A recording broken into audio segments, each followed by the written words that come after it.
Okay, very good evening to all of you. Have every one of you mark your present team? Is everyone marked their present team? Okay.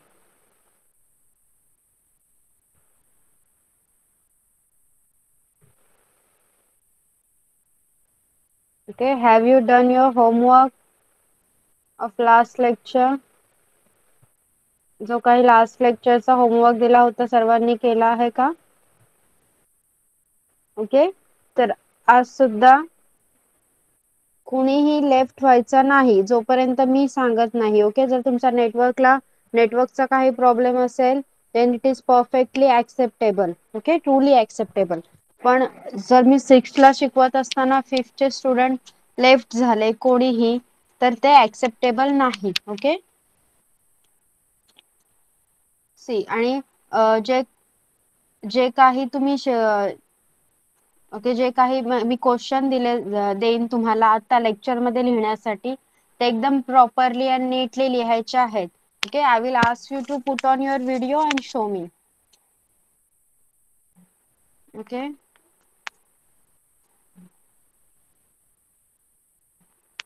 sorry, wait, I will check your messages now. Yes, Sahil, you want to talk? Put on your mic. Yes. My taekwondo online classes is also in the same time. Oh, is that so? Okay. So I will ask ma'am about this problem. Okay. अगर कुछ shifting हो सकता है, so we will do that. Okay, ma'am. Okay. Every day it is there. Your taekwondo classes are every day. No, ma'am. On Thursday only. No, 3 days only. Tuesday, Wednesday, Thursday, and Friday. Okay. 7 to 8 p.m. 7 Yes. to 8 p.m. only. Okay. Okay. Yes. It's okay. Okay. Okay. Sorry. Dheeraj, right? Or Aniket. Aniket. Okay. Aniket mic चालू कर. Yes, ma'am. हा, काय लिहिलंय तुम्हीच मला कळलं नाही, सांग जरा नीट. मॅम काल माझी जीबी मोबाईल मध्ये जीबी नव्हती म्हणून तर मी लेफ्ट चालतो. ओके, नेट संपलेला. Okay, it's okay. It's okay. तर आज सगळ्यांनी नीट लक्ष द्यायचं आहे. ओके, बघा आता सांगा मला, सर्वांनी स्क्रीन दिसते का तुम्हाला? आपण जो काही पार्ट घेतलेला 5th स्टँडर्ड आणि 6th स्टँडर्डचा, तो आपण आज एकदा रिवाइज करू आणि आपण लेसनचा नेक्स्ट पार्ट बघू. Okay, is my screen visible to you all? Okay. Okay, तर लक्ष द्या, आपण जे फर्स्ट लेक्चर मध्ये शिकलेलो ते आपण जरा रिवाइज करूया आणि नंतर आपण नेक्स्ट पार्ट घेऊया. ओके, बघा, तर आपण काय काय शिकलो. What is history? ती डेफिनेशन तुम्हाला होमवर्कला दिली गेली होती. A science that tells us about event in the past. जे काही इव्हेंट्स, ज्या काही घटना भूतकाळात घडल्या आहेत, पास्ट मध्ये झालेल्या आहेत, त्यांच्याबद्दल आपण जिथे शिकतो, ज्या सायन्स मध्ये शिकतो, त्याला हिस्ट्री म्हणतात. बरोबर? मग बघा, आपण काय काय शिकलो. सायंटिफिक मेथड ऑफ हिस्ट्री मध्ये जे सोर्सेस अवेलेबल असतात त्यांचा अभ्यास करून आपण हिस्ट्री शिकू शकतो. ओके, मग त्यामध्ये काय काय होतं? Ancient object, structures, sculptures, pots, coins, inscriptions, copper plate, books, manuscripts, traditional stories and songs. Okay, अशा प्रकारचे सोर्सेस, हिस्ट्रीचे सोर्सेस आपल्याला अवेलेबल आहेत, ज्यामुळे आपण इतिहास शिकू शकतो.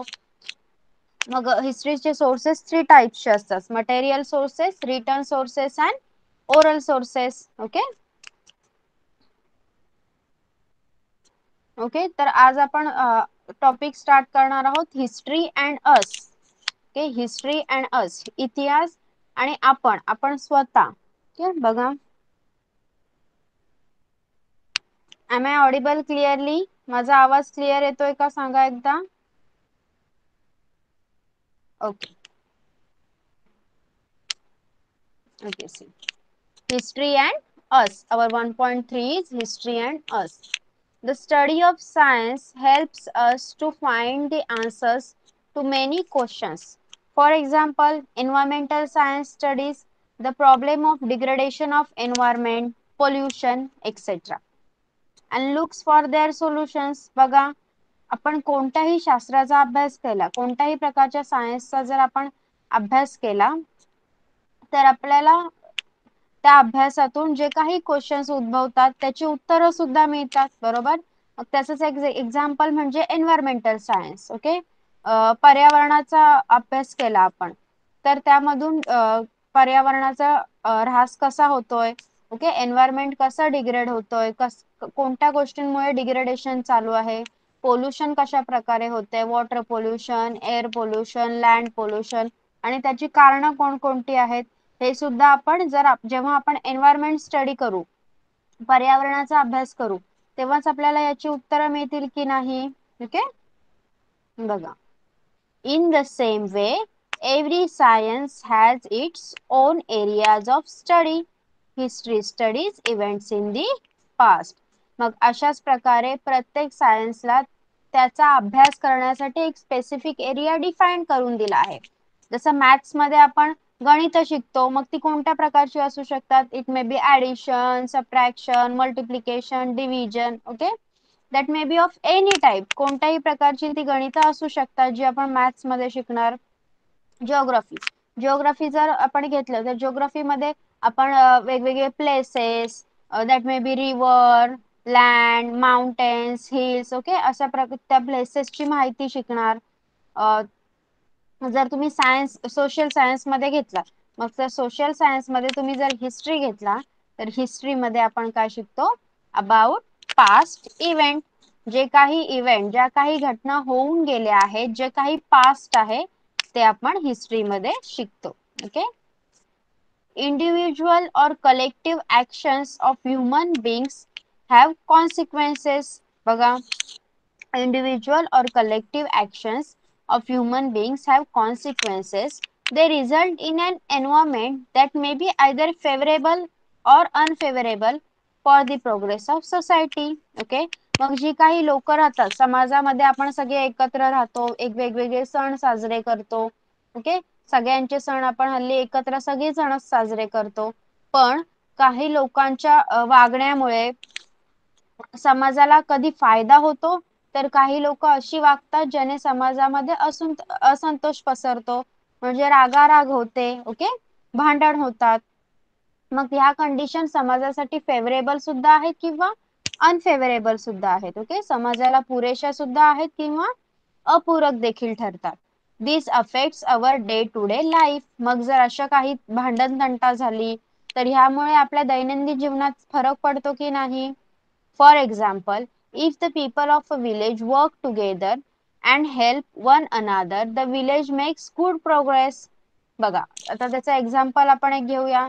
जर गावातील सगळ्या लोकांनी एकत्र येऊन काम केलं, ओके, आणि एकमेकांची मदत सुद्धा केली, तर त्या गावाची प्रगती होईल की नाही. आणि ती प्रगती कशी होणार, गुड प्रोग्रेस, चांगली प्रगती होणार. However, if the people cannot come together, it puts obstacle in the way of its development. पण जर लोकांनी एकत्र येऊन काम केलं नाही तर त्या गावाची प्रगती होणार नाही. History attempts to find out answers to many questions by studying the way of thinking of past societies, their actions and the consequences. Okay, मग हिस्ट्री मध्ये कशाचा आपण अभ्यास करतो, अशाच समाजातील काही व्यक्ती ज्यांनी त्यांनी केलेले काही कार्य, ओके, त्यांनी केलेल्या अशा गोष्टी किंवा त्या गोष्टींचे समाजावर झालेले परिणाम, या सगळ्याचा आपण इतिहासामध्ये अभ्यास करतो. ओके, बघा, जसं छत्रपती शिवाजी महाराजांचा इतिहास आपण अभ्यासतो. तुम्ही 4th स्टँडर्डला अभ्यासला आहात छत्रपती शिवाजी महाराजांचा इतिहास. त्यामध्ये बघा महाराजांनी काय केलं लोकांसाठी. ओके, हे आहे महाराजांची ऍक्शन, बरोबर. दॅट मे इन्क्लूड ऍक्शन आणि त्याचे कॉन्सिक्वेन्सेस. काय झाले कॉन्सिक्वेन्सेस, महाराष्ट्र हा स्वराज्य झाला, स्वराज्य स्वतंत्र झाला, बरोबर. हे आहेत त्याचे कॉन्सिक्वेन्सेस, चांगले परिणाम झाले त्याच्या स्वराज्यावर. The study of history makes it possible for us to study what is and what is not favorable for the progress of human society. मग आपण बघा तेच तेच तुम्हाला सांगितलेलं आहे, लक्ष द्या बघा. हिस्ट्री आपल्याला समाजासाठी कोणत्या गोष्टी चांगल्या आहेत, ओके, समाजाची प्रगती होण्यासाठी, प्रोग्रेस होण्यासाठी कोणत्या गोष्टी चांगल्या आहेत, कोणत्या वाईट आहेत, हे आपल्याला इतिहासातून कळू शकतं. History thus provides us with guideline about how we should behave today in order to shape a good future. मग हिस्ट्री आपल्याला मदत करते आपला फ्युचर घडवण्यासाठी. ओके, जर तुम्ही एक कोणाचा तरी इतिहास समोर ठेवला, त्यांचं चरित्र समोर ठेवलं, तर तुम्ही ठरवलं आता आजपासून मी छत्रपती शिवाजी महाराजांप्रमाणे वागणार. मग वागणार म्हणजे काय, त्यांचे जे विचार होते त्यांना अवलंबणार. ओके, म्हणजे त्यांचे जे उच्च विचार होते त्यांच्याप्रमाणे मी वागणार, असा विचार केला तर तुम्ही किती समाजासाठी पूरक ठरू शकता, समाजाला तुमचा किती मोठ्या प्रमाणात फायदा होऊ शकतो. ओके, म्हणजेच हिस्ट्री आपल्याला काय शिकवतं, we should behave today in order to shape a good future. History आपल्याला शिकवते की आपण आज कसं वागलं पाहिजे जेणेकरून आपलं जे फ्युचर आहे, भविष्य आहे, त्याला चांगला आकार मिळेल. By telling us the life stories of great people, history also serves to inspire and to motivate us. बघा, जेव्हा हिस्ट्रीमध्ये आपण कोणाची तरी लाईफ स्टोरी ऐकतो, चारित्र्य ऐकतो, जे महान व्यक्ती होऊन गेले आपल्या इतिहासात, महात्मा गांधी, महात्मा ज्योतिराव फुले, डॉक्टर बाबासाहेब आंबेडकर, या ज्या महान व्यक्ती होऊन गेल्या, जेव्हा त्यांचे चरित्र आपण ऐकतो तेव्हा आपल्याला ते चरित्र इन्स्पायर आणि मोटिवेट करतात. By studying history we get to know about the give and take that took place between our own and other civilization. इतिहासाचा अभ्यास करून आपण आताचे आपले जे नागरिक आहेत त्यांची दुसऱ्या लोकांशी देवाणघेवाण कशा प्रकारे झाली, आता आपल्या देशातील स्टुडंट्स बाहेरच्या देशात स्टडी करण्यासाठी जातात, बरोबर.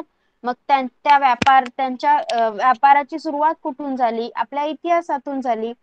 छोट्या छोट्या वस्तू होत्या भारतामध्ये, मसाल्याचे पदार्थ भेटायचे जे युरोपकडे अवेलेबल नव्हते, मग त्यांनी ते आपल्याकडून मागवायला सुरुवात केली. अशा प्रकारे ट्रेडिंग चालू झालं. म्हणजे हिस्ट्री मधून आपण शिकू शकतो की जे सिव्हिलायझेशन आहे, सिव्हिलायझेशन मध्ये स्वतःच्या वस्तू देणे आणि दुसऱ्यांच्या वस्तू घेणे हे कसं चालू झालं ते पण आपण हिस्ट्रीतून शिकू शकतो. We learn about the progress of human civilization. We also understand how people way of life went on changing. आपण इतिहासातून लोकांची जगण्याची पद्धती कशी बदलत गेली हे सुद्धा अभ्यासू शकतो. Every village, city, district, state and country has its own history. बघा, मग इतिहास हा सर्वांचा वेगवेगळा असतो. एखाद्या गावाचा, शहराचा, जिल्ह्याचा, एखाद्या राष्ट्राचा किंवा देशाचा, या सगळ्यांचा इतिहास हा वेगवेगळा असतो. तो त्यांचा स्वतःचा असतो, तो दुसऱ्या कोणाचा होऊ शकत नाही. Okay, has its own history. Similarly the earth, it's mountains, water bodies, the animal world, mankind all have their own history. अशा प्रकारेच आपली पृथ्वी, दऱ्या, डोंगर, पाण्याचे स्त्रोत किंवा प्राणी जीवन, मनुष्य जीवन, या सगळ्यांची स्वतःची या सगळ्यांचा स्वतःचा एक इतिहास आहे. Okay, every science too has a history. प्रत्येक सायन्सला सुद्धा हिस्ट्री आहे. कसं, असं आता तुम्ही बोला मॅम प्रत्येक सायन्सला कशी हिस्ट्री आहे, कोणीतरी शोध लावल्यामुळे ते सायन्स घडले की नाही. ओके, मॅथ्सचा आपण बोलतो मॅथ्स. ओके, मॅथ्स जर सायन्स घेतला आपण तर आर्यभट्टांनी काय केलं, आर्यभट्ट या शास्त्रज्ञाने शून्याचा शोध लावला. भारतामध्ये शून्याचा शोध लागलेला आहे, बरोबर. मग त्यामुळेच मॅथ्स घडून आलं. म्हणजेच प्रत्येक शास्त्राला इतिहास हा आहे. Okay, every science has its history. It tells of the many scientific discoveries that brought about important changes in human civilization. And one of the scientist who made those discoveries. बघा मी आता तुम्हाला सांगितलं तेच. इतिहासात आपल्याला काय केलं जातं, सायन्स जर आपण कोणताही घेतलं, ओके, मेडिकल सायन्स म्हणजे आपल्या इथे आयुर्वेदा फेमस होतं पहिले. ओके, भारतामध्ये आयुर्वेदा उदयास आलेला. आयुर्वेदाचे कितीतरी अशा गोष्टी आहेत ज्या आता पुढे तुम्ही शिकणार आहात हळूहळू. 7th-8th स्टँडर्डला आहे हिस्ट्रीमध्ये ते सुद्धा तुम्ही शिकाल. मग त्याचा शोध, मेडिकल सायन्सचा शोध सुद्धा आपल्या भारतातच लागलेला आहे. मग हे काय आहे, ही सगळी हिस्ट्री आहे सायन्सची. ते सुद्धा आपल्याला म्हणजेच प्रत्येक सायन्स हा हिस्ट्रीशी रिलेटेड आहे. Okay, history and us 1.3. History and us हा टॉपिक समजलाय का तुम्हाला? साहिल आणि अनिकेत सांगा मला, हिस्ट्री अँड अस हा टॉपिक समजलाय? Okay.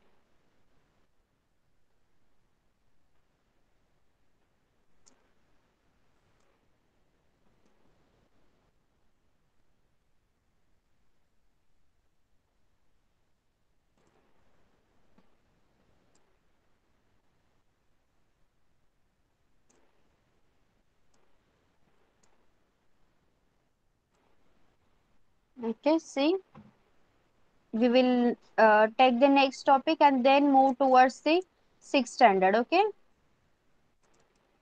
the past and the future. बघा, भूतकाळ आणि भविष्यकाळ हे कसे रिलेटेड असतात.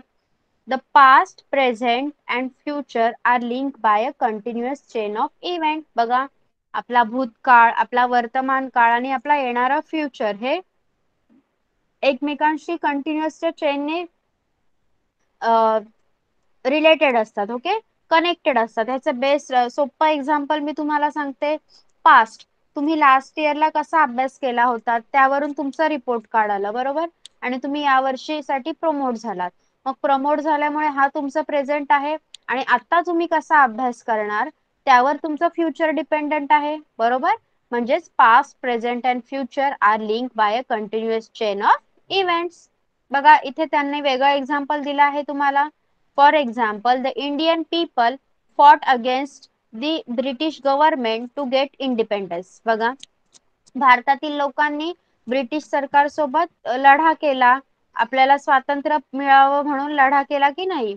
दिस इज अ हिस्टॉरिकल ऍक्शन. हे काय आहे, हिस्टॉरिकल ऍक्शन आहे, एक ऐतिहासिक घटना आहे. As a result, India became an independent nation on 15th August 1947.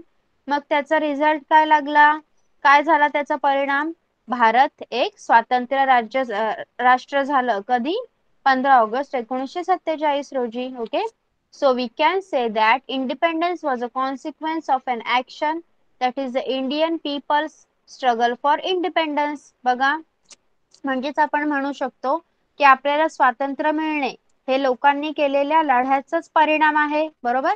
बघा, पास्ट म्हणजे लोकांनी लढा केला, त्याच्यानंतर फ्युचर मध्ये आपल्याला स्वातंत्र्य मिळालं. Okay, in this way the events of today are link with past action.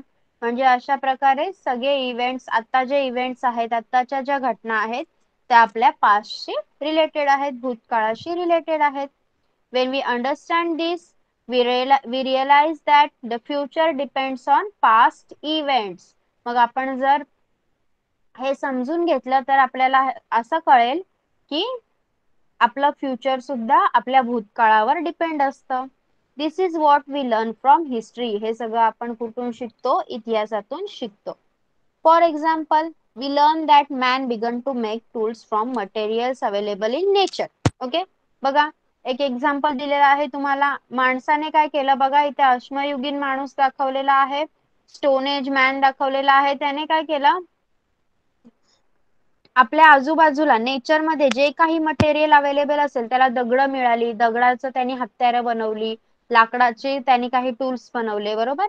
म्हणजे त्याला नेचर मध्ये जे काही मटेरियल अवेलेबल होतं ते घेऊन त्याने टूल्स बनवायला सुरुवात केली. That he learn how to make use of fire and he invented the wheel. त्याने आगीचा शोध लावला, आगीचा उपयोग कसा करायचा. त्या अगोदर तो कच्चा मांस खात होता जनावरांचा, पण आगीचा उपयोग लागल्यामुळे, शोध लागल्यामुळे त्याने त्याच्या झोपडीत किंवा त्याच्या तो गुहेत राहायचा, तिथे त्याने उजेड करायला सुरुवात केली. ओके, जे जनावरांचा मांस खायचा तो ते त्याने भाजून शिजवून खायला सुरुवात केली. हे कशामुळे झालं? आगीच्या शोधामुळे झालं. ही इन्व्हेंटेड दी व्हील. त्याला चाकाचा शोध लागला. चाकाचा शोध लागल्यामुळे काय झालं? जे काही कठीण कामं करण्यासाठी त्याला चालत जावं लागायचं तो ते चाकांचा उपयोग करून त्याने काही जनावरांना बांधून छोटी गाडी तयार केली. त्याच्याने तो जाऊ लागला. Okay, the next generations added this development. Technology developed further hand in hand with the physical and intellectual development of man. मग बघा, जी पुढे काही जनरेशन येत गेली अश्मयुगी मानवानंतर आधुनिक मानवाला, मग त्यांनी सगळ्यांनी काय केलं? सॉरी, अश्मयुगीन नंतर मध्ययुगीन मानवाला, मध्ययुगानंतर आधुनिक मानव, मग या सगळ्या माणसाने स्वतःचं डोकं वापरून स्वतःची बुद्धी वापरून वेगवेगळे फिजिकल गोष्टींमध्ये डेव्हलपमेंट त्याने करायला सुरुवात केली, सुधारणा केली. This process is going on continuously even today.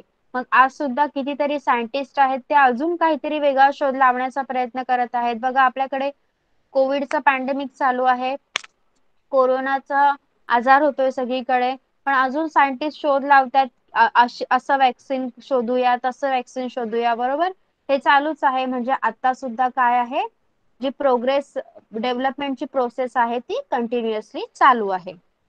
इन्व्हेन्शन्स of today are only possible on the foundation of the discoveries and invention of the past.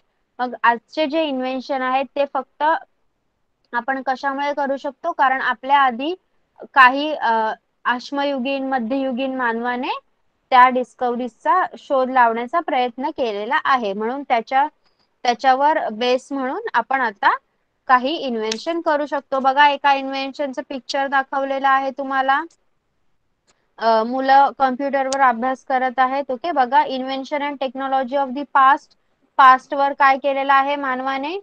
दगड घासून आग निर्माण केली आहे आणि तो तिथे शेक घेत आहे. बरोबर, तर invention and technology of the present मध्ये तुम्हाला इथे सौर ऊर्जेवर चालणारे चूल आहे. ओके, सोलार एनर्जीवर, आणि इथे बघा चूल आहे, चुलीत सुद्धा आगीचा वापर केलेला आहे. आणि एक दाखवलेला आहे इन्व्हेन्शन तुम्हाला, computer. Okay, have you understood? Fifth standard student, have you understood? आपला लेसन इथे संपलेला आहे. सांगा मला, अनिकेत, साहिल, समजलंय का तुम्हाला? ओके, अनिकेत, बुक आहे का तुझ्याकडे?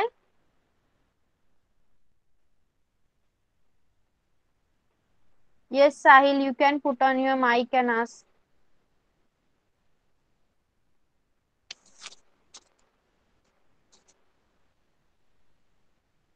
Ma'am, yes. now we hear the Podavas and some devotional songs, but पोवाडा बेटा, पोवाडा you want to say? no. Then Ma'am, then how they came up with what is Povada and that? Okay, see, हे जे पोवाडा वगैरे होतं ना, ते सगळं लिहून ठेवलेलं आहे त्या लोकांनी. ओके, मटेरियल सोर्सेस मध्ये जे पोवाडा वगैरे होते, डिवोशनल सॉंग्स होते, जे एकदम जुने होते ते लिहून ठेवलेले आहेत, आणि जे थोडे लेटेस्ट होते, जोपर्यंत ऑडिओ रेकॉर्डिंगचा शोध लागलेला होता, ते सगळे रेकॉर्ड केले गेलेले होते, म्हणून ते आता आपल्याला अवेलेबल आहेत. Okay, see, fifth standard students, तुम्ही सध्या लेसन वाचायचं आहे. ओके, आपण थोड्या वेळाने तुमचे क्वेश्चन आन्सर सेशन घेणार आहोत. Please read the whole lesson. आता पूर्ण लेसन वाचायचं आहे तुम्ही. Okay, now we will go to the sixth standard student.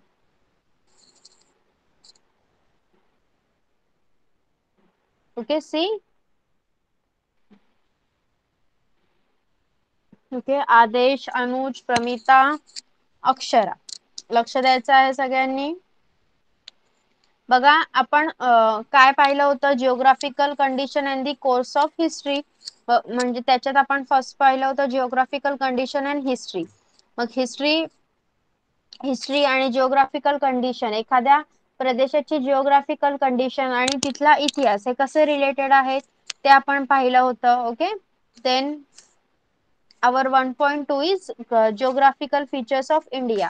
Geographical features of India मध्ये आपण आज सुरुवात करणार आहोत the Himalayas. Okay, the Himalayas पासून आपण आज सुरुवात करणार आहोत. तर बघा, is my screen visible to you all? तुमचं बुक दिसत आहे का तुम्हाला? सांगा मला.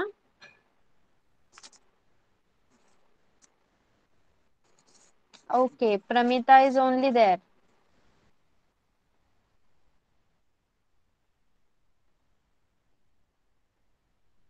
ओके, प्रमिता लक्ष द्यायचं आहे. Himalayas. The Hindu Kush and Himalaya ranges have created an impenetrable wall on the northern side of the Indian subcontinent. बघा, हिंदू कुश आणि हिमालय पर्वत यांच्यामुळे काय झालंय, भारताचा जो उपखंड आहे, भारतीय उपखंड आहे, त्याच्या उत्तरेला, नॉर्दर्न साइडला म्हणजे उत्तरेला एक अभेद्य भिंत उभी राहिली आहे असं झालं आहे. म्हणजे ती इम्पेनिट्रेबल आहे, तिला पेनिट्रेट कोणाला करता येणार नाही, म्हणून आपण आपल्या शत्रूपासून सुरक्षित आहोत, कारण आपल्याला हिंदुकुश आणि हिमालया हे पर्वत आपल्याला प्रोटेक्ट करतायत. Okay, this wall has separated the Indian subcontinent from the dessert of central Asia. Okay, मग या हिमालय आणि हिंदुकुश पर्वताची जी भिंत तयार झालेली आहे त्यामुळेच भारतीय उपखंड हा मध्य आशियातील वाळवंटापासून वेगळा झालेला आहे. ओके, सेंट्रल एशिया म्हणजे मध्य आशियाचा जो वाळवंट आहे, डेझर्ट आहे, त्याच्यापासून भारतीय उपखंड वेगळा झालेला आहे. कशामुळे? हिमालय आणि हिंदुकुश या पर्वत रांगांमुळे. ओके, ते एखाद्या भिंतीप्रमाणे ऍक्ट करतात. And the wall is impenetrable. Okay, कोणीही भेद करू शकत नाही, अभेद्य भिंत आहे ती. Okay, see. However, there is a land route through the Khyber and Bolan passes in the Hindu Kush mountain. Okay, मात्र हिंदुकुश पर्वतातील खैबर आणि बोलन या खिंडीमधून जाणारा एक व्यापारी मार्ग आहे. ओके, खुशकीचा म्हणजे व्यापारी मार्ग आहे. बघा, the trade route from China passed through Central Asia and reached Arabia. It is known as the Silk Route or Silk Road because silk was the main commodity exported to the western countries using this road. बघा, हा जो part आहे हा तुम्हाला परत 8th च्या history मध्ये सुद्धा आहे. ओके, बघा बघा, इथे एक मार्ग आहे हिंदुकुश पर्वतामधील खैबर आणि बोलन यांच्या खिंडीमधून जाणारा एक खुशकीचा व्यापारी मार्ग आहे. हा व्यापारी मार्ग कशासाठी वापरला जातो? मध्य आशियातून हा मार्ग जातो आणि तो व्यापारी मार्गाशी जोडलेला आहे. ओके, मध्य आशियातून जाणाऱ्या व्यापारी मार्गाशी हा हिंदुकुश पर्वतातील खुशकीचा मार्ग जोडलेला आहे. मग इथे कसं जाता येतं? चीन मधून निघून मध्य आशियातून अरब देश आहेत, जे अरब प्रदेशांपर्यंत जाणारा हा व्यापारी मार्ग आहे. मग या व्यापारी मार्गाला रेशीम मार्ग म्हणून देखील ओळखला जातो. का या मार्गाला रेशीम मार्ग म्हणून ओळखलं जातं? कारण या मार्गावरून जे पश्चिमेकडील देश आहेत, वेस्टर्न ज्या कंट्रीज आहेत, अरब देश आहेत जे सगळे, त्यांना माल पुरवला जायचा आणि त्या मालात रेशीम, सिल्क हे मुख्य होतं. ओके, सिल्क हे मुख्य होतं म्हणून त्याला सिल्क रूट किंवा सिल्क रोड म्हणजेच रेशीम मार्ग असं म्हटलं जातं. Okay, the route through the passes was used by many foreign invaders to enter ancient India. Many foreign travelers also came to India by this route. मग याच प्रवासी मार्गाने जे काही परदेशी आक्रमक होते, आपल्या भारतावर आक्रमण करणारे, त्यांनी प्राचीन भारतात याच प्रवासी मार्गाने एंटर केलं होतं. ओके, प्रवेश केला होता. आणि जे काही परदेशी प्रवासी आपल्या भारतात यायचे फिरण्यासाठी, त्यांनी ते सुद्धा याच मार्गाने येत असत. बघा, इथे तुम्हाला दाखवलेलं आहे खायबर पास. बघा खैबर खिंड दाखवलेली आहे, कसा रस्ता आहे तो, आणि तो असा आहे जो चीन मध्ये निघतो आणि नंतर चीन मधून तो जे काही अरब देश आहेत त्यांच्यापर्यंत पोहोचतो. Okay.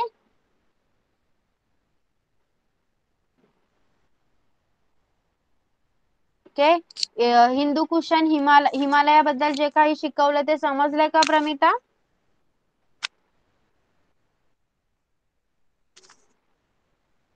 Okay. See. Second is the plains of the Sindhu Ganga Brahmaputra. म्हणजे सिंधू गंगा आणि ब्रह्मपुत्रा या 3 नद्या आहेत त्यांच्यातील मैदानी प्रदेश. Okay. This region consists of the basin of the 3 big rivers. Okay. मग या भागात काय झालं, सिंधू गंगा आणि ब्रह्मपुत्रा या 3 सगळ्यात मोठ्या नद्या आहेत आणि या मोठ्या नद्या आणि त्यांच्या उपनद्या यांचा खोऱ्यांचा हा प्रदेश आहे. जे नदीचे खोरे असतात, बेसिन ज्याला म्हटलं जातं, त्यांचा तो प्रदेश आहे. Sindhu Ganga Brahmaputra and their tributaries. This region extends from Sindh Punjab in the west to the present day Bangladesh in the east. मग हा जो भाग आहे तो हा जो ब्रह्मपुत्रा, सिंधू आणि गंगा या नद्या आणि त्यांच्या उपनद्यांच्या खोऱ्यांचा प्रदेश आहे. हा प्रदेश पश्चिमेकडे सिंध पंजाब पासून पूर्वेकडे सध्याचा जो बांगलादेश आहे तिथपर्यंत पसरलेला आहे. It was in this region that the earliest Indian civilization of Harappa and the later states and empires of ancient India emerged. Okay. भारतातील सगळ्यात प्राचीन नगरी, सगळ्यात जुनी नगरी होती हडप्पा संस्कृती. मग त्या हडप्पा संस्कृती आणि त्याच्यानंतरची जी प्राचीन गणराज्य आहेत, ओके, जे तुम्हाला पुढे शिकायला मिळेल, जे काही संस्कृत्या होत्या एन्शियंट इंडियामध्ये, ते पुढे आहे, तुम्हाला लास्ट लेसन्स आहेत ते तुम्हाला तिथे शिकवलं जाईल. बघा मग ही काही संस्कृती आहे ती याच नदीच्या पात्रांमध्ये उदयाला आली होती. Okay.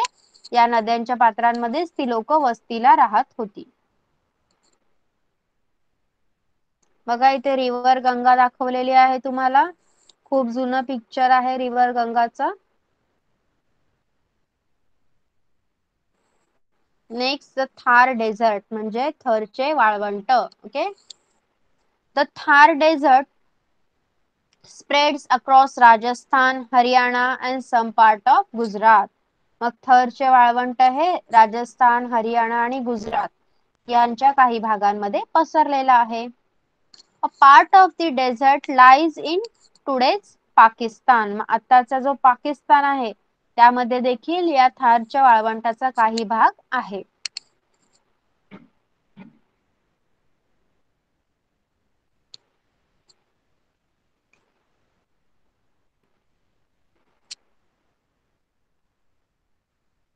The desert has the Satluj River to its north, the Aravalli mountain range to its east, the Run of Kutch to its south, and the Indus, that is Sindhu River to its west.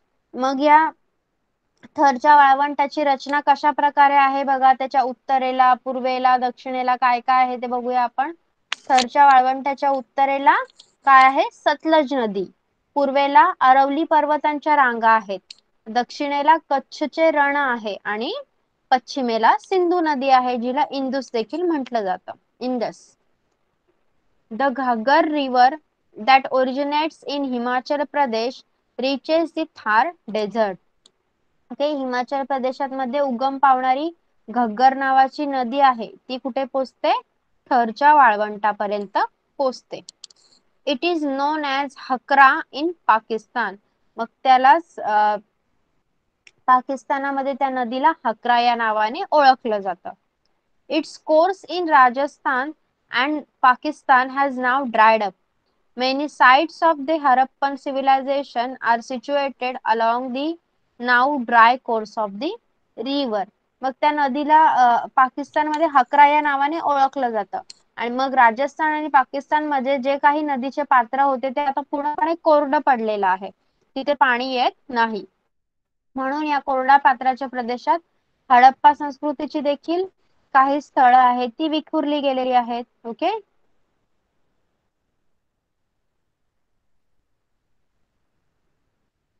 Okay, have you understood about जे आपण river शिकलो, Brahmaputra, plains of Sindhu, Ganga and Brahmaputra and the Thar desert, याबद्दल कळालेलं आहे का तुम्हाला? Can we move forward? Pramita? Okay. See the fifth, sorry, the fourth one is the Deccan Plateau. म्हणजे plateau is पठार, दख्खनचे पठार. The region between the east and the west coast of India tapers off to the south. बघा, एका बाजूस पूर्व किनारा आणि दुसऱ्या बाजूस पश्चिम किनारा. ओके, यामध्ये काय आहे, भारताचा जो भूप्रदेश आहे तो दक्षिणेकडे कसा होतो, निमुळता होतो. टेपर शेप म्हणजे बारीक बारीक होत जातो, निमुळता होत जातो. This region has the Arabian Sea to its west, the Indian Ocean to its south and the Bay of Bengal to its east. मग हा जो प्रदेश आहे त्याच्या पश्चिम बाजूला अरबी समुद्र आहे, दक्षिण बाजूला हिंदी महासागर आहे आणि पूर्वेला बंगालचा उपसागर आहे. A region thus bound by the sea on three sides is called peninsula. मग हे रिजन आहे ते तिन्ही बाजूंनी पाण्याने वेढलेला आहे. ओके, मग अशा प्रदेशाला काय म्हटलं जातं, पेनिन्सुला म्हणजे द्वीपकल्प. द्वीपकल्प. ओके, द्वीपकल्प जसं लक्षद्वीप, अंदमान निकोबारची बेटा आहेत ना, तिथे लक्षद्वीप आहे, बरोबर, त्यांना द्वीपकल्प म्हटलं जातं. जिथे सगळीकडे सी असतो, सगळा प्रदेश हा समुद्राने वेढलेला असतो. A major part of the Indian peninsula is occupied by the Deccan Plateau. म्हणजे भारतीय द्वीपकल्पांचा बहुतांश भाग हा कोणी व्यापलेला आहे, डेक्कन प्लॅटो म्हणजे दख्खनच्या पठारांनी व्यापलेला आहे. The mountain ranges of the Vindhya and Satpura are located to the north of the Deccan Plateau. बघा, दख्खन पठाराचा जो उत्तरेकडील बाजू आहे तिथे सातपुडा आणि विंध्य पर्वतांच्या रांगा पसरलेल्या आहेत. The Sahyadri mountain ranges are to its west. मग सह्याद्रीच्या ज्या पर्वत रांगा आहेत त्या कुठे येतात, पश्चिमेला येतात. Okay, they are also known as western Ghats, म्हणून त्यांना पश्चिम घाट देखील म्हटलं जातं, वेस्टर्न घाट देखील म्हटलं जातं. To the west of the Sahyadris is the coastal region of Konkan and Malabar. मग सह्याद्रीच्या पश्चिम पायथ्याला काय आहे, कोकण आणि मलबार, जो आपला रिजन आहे Konkan region. Okay, the mountains on the eastern side of the Deccan Plateau are known as the Eastern Ghat. बघा, दख्खन पठाराच्या पूर्वेकडचा जो भाग आहे, जी डोंगर आहेत त्याला पूर्व घाट असे म्हणतात. ईस्टर्न घाट इज पूर्व घाट. Deccan Plateau has fertile land where many post-Harappan agrarian cultures flourished. मग डेक्कन प्लॅट्यूवर म्हणजेच या पठारावर जी जमीन आहे ती सुपीक आहे. ओके, फर्टाईल म्हणजे सुपीक, जिथे पीक घेता येऊ शकतं अशी आहे. मग त्यामुळे हडप्पा संस्कृती झाल्यानंतर, हडप्पा संस्कृती नंतरच्या काळात अनेक ज्या कृषीप्रधान संस्कृत्या होत्या, म्हणजे ज्या संस्कृतीतील लोकांना शेती करायला आवडायचं, ती लोक इथे नांदत होती, राहत होती. Deccan Plateau was a part of the Maurya Empire, the largest in ancient India.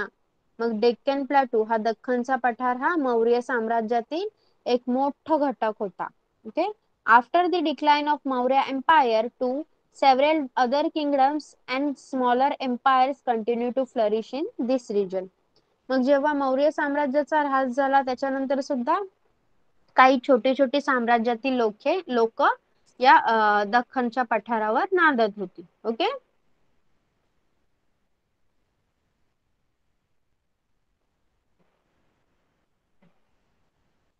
C fifth one is the coastal region, म्हणजे समुद्र किनाऱ्यांचा प्रदेश. From the time of the Harappan civilization, ancient India had trade relations with the western countries. Okay.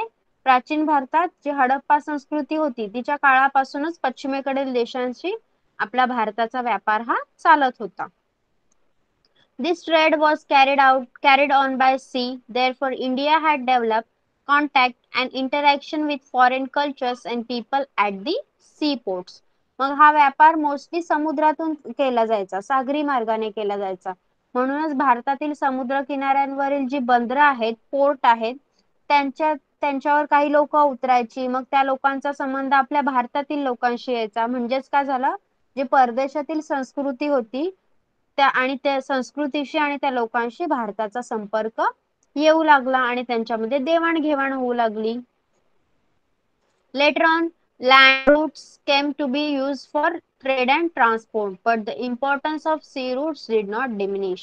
मग त्याच्यानंतर काय झालं, जमिनीवरून आणि जे खुशकीचे मार्ग आहेत तिथून देखील व्यापार चालू लागला, ट्रान्सपोर्ट होऊ लागला. पण समुद्रातील जो व्यापार होता, सागरी मार्गाचा जो व्यापार होता, त्याचं महत्व कायम राहिलं, त्याचं महत्व कमी झालं नाही, कारण ते इझी होतं.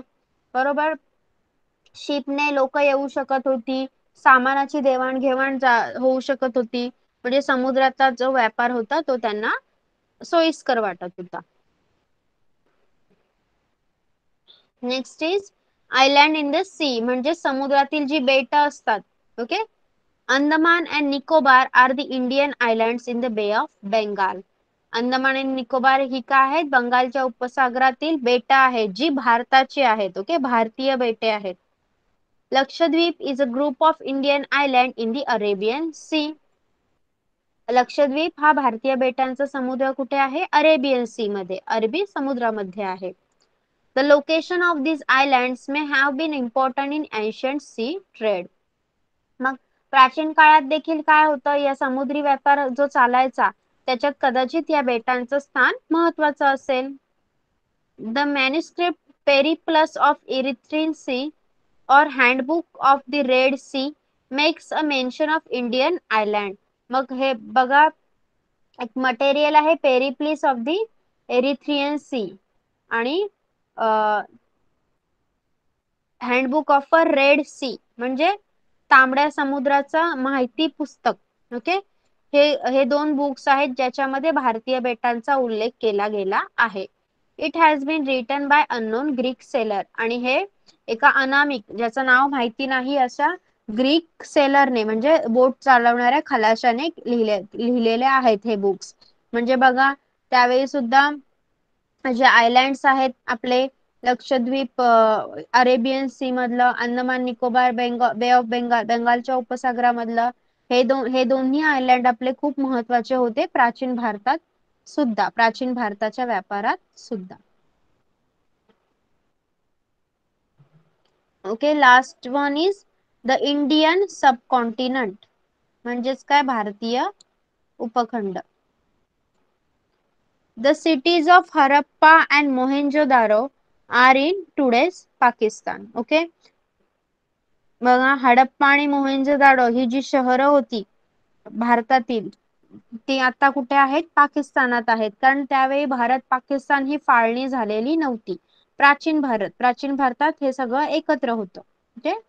Afghanistan, Pakistan, Nepal, Bhutan, Bangladesh, Sri Lanka and India together form the region known as South Asia. मग आपले जे सगळे देश आहेत त्यांना एकत्र दक्षिण आशिया म्हणून ओळखलं जायचं त्या काळी. त्यामध्ये कोणकोणते देश येत होते, अफगाणिस्तान, पाकिस्तान, नेपाळ, भूटान, बांगलादेश, श्रीलंका अँड इंडिया. म्हणजे वर्ल्ड मॅपच्या जे साऊथ कडचे देश आहेत त्यांना सगळ्यांना मिळून साऊथ एशिया असं म्हटलं जायचं. Considering the expanse and significance of India in this region, it is also known as the Indian subcontinent.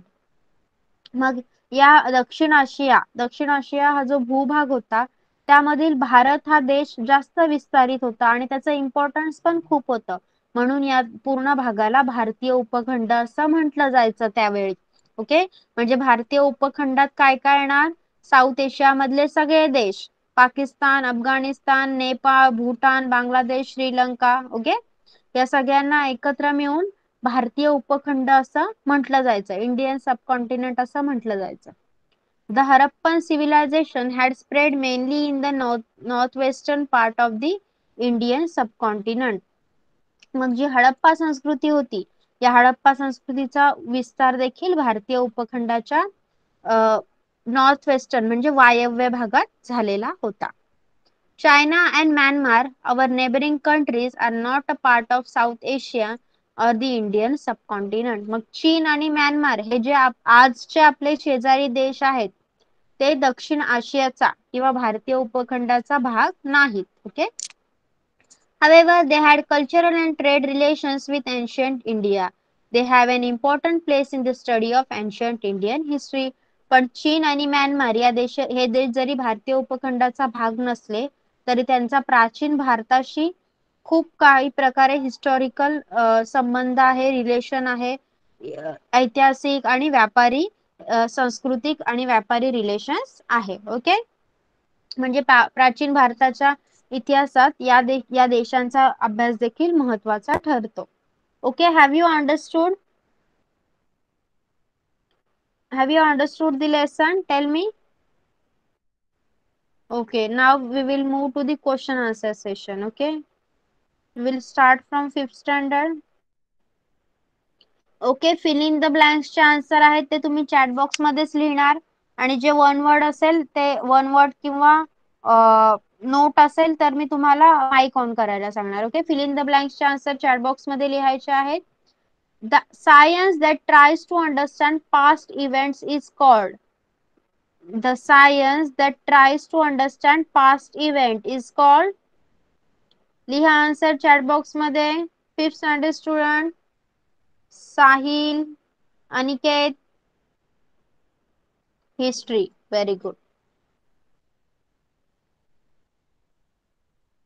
Next, history is not written solely on the basis of. History is not written solely on the basis of. Answer.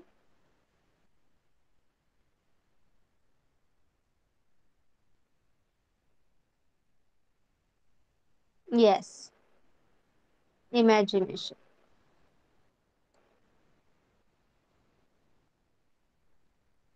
Okay, आता आपण 6th standard चे बघूया fill up. हे तुम्हाला fill up दिलेलं नाहीये तिथे. Okay, Pramita, tell me what is history.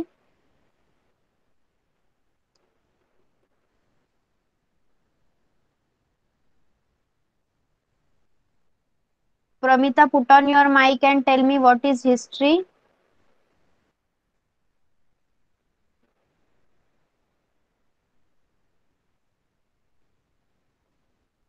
Yes, Sahil, सांग.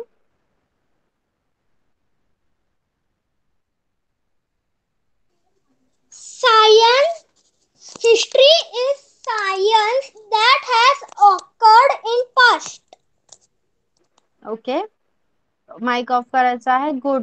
बघा, history is a science that studies the events. Okay, असे इव्हेंट स्टडी करतो history that has occurred in the past. Okay, it's okay Pramita. आता तुम्हाला आन्सर दे. Which is the earliest civilization in India. सगळ्यात अगोदरची कोणती संस्कृती होती भारतामध्ये? Which is the earliest civilization? You can answer it in the chat box.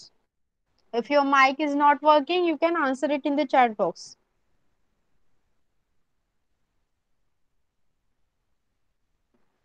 सगळ्यात जुनी संस्कृती, येस, हरप्पा संस्कृती. ओके,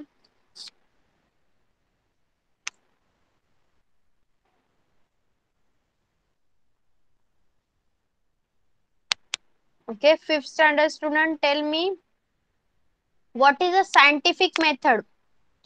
सायंटिफिक मेथड म्हणजे काय? Aniket, can you tell what is a scientific method?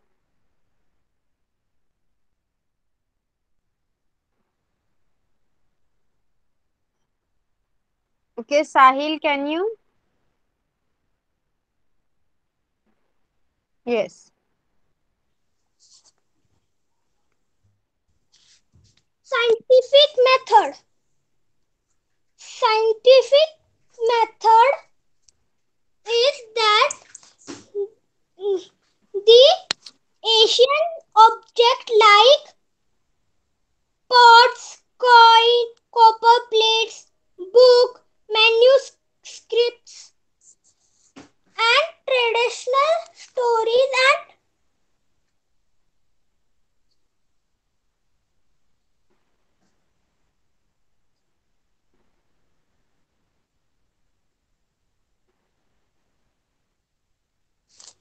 ma'am, I forget. Yes, I will tell. See, scientific method is the method of using a number of different tests to determine whether the evidence is reliable is called a scientific method. इथे तुम्हाला हिस्ट्रीशी related असं special विचारलं नाहीये. Okay, फक्त generally विचारलेलं आहे what is scientific method. तर तुम्ही आन्सर सांगणार आहात the method of using a number of different tests to determine whether the evidence is reliable is called a scientific method. Okay.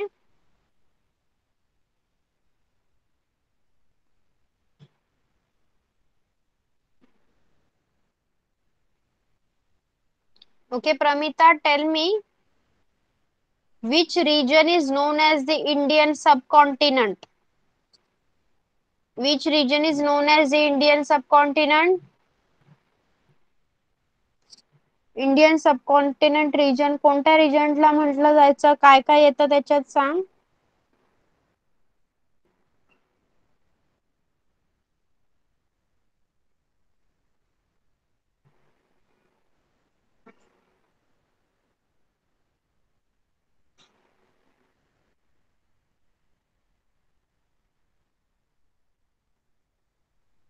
Okay, tell me all of you, have you understood lessons?